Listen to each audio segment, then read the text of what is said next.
get a hold of that so we can get in contact with each other? Well, yeah, thank you. Thank you.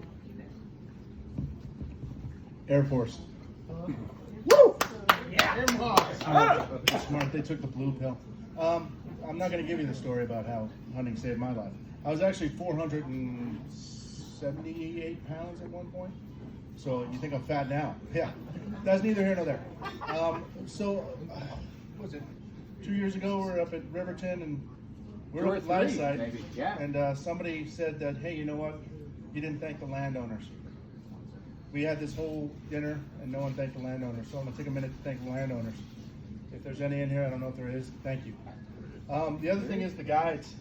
I've said it time and time again that these guys work for beer and their pay goes up every year, but really they buy their own beer. So it's a thing. I'd like to tell you a story about something that happened yesterday.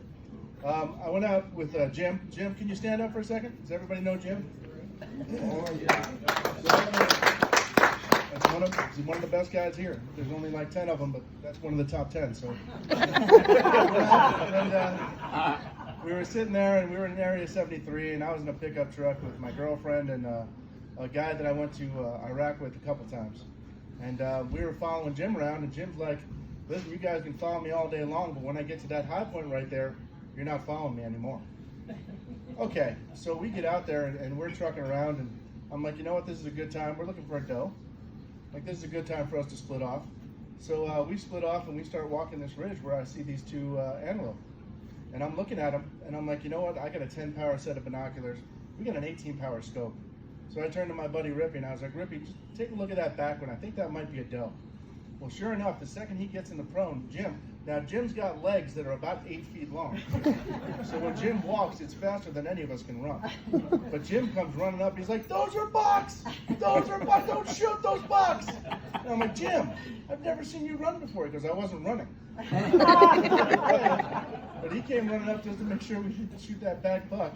And it's got a little black cheek piece, and we knew that at the point he told us. But it had a little horn, so we weren't going to shoot it. But anyway, we were kind of left to our devices after a little while. And Steve, the angry man Jacobs. Steve, you want to stand up? Probably not. Yeah, see? So Steve comes back out, and Steve's like, "Listen," he goes, yeah, he shot first, he shot fastest, he's not about screwing around out there. So Steve gets out there, he's like, "All right, we're done, I'm going to go bag this thing, and I'll come see you in 73 in about a half an hour." He shows up, and we're shooting the shit with him, and he's like, "Let's go over to CJ's?" Was it? DC's, and we show up there with about 15 minutes of being out there. We dropped a pretty big doe at about 172 yards is what I had it booked at, and it was quick. So anyway, the point, I'm not just up here shooting the shit. The point I'm making is the guides make the chapter every single time. The guides make the chapter. The chapter members are wonderful. I give them all kinds of respect and love, but without the guides, these things don't exist. So thank you.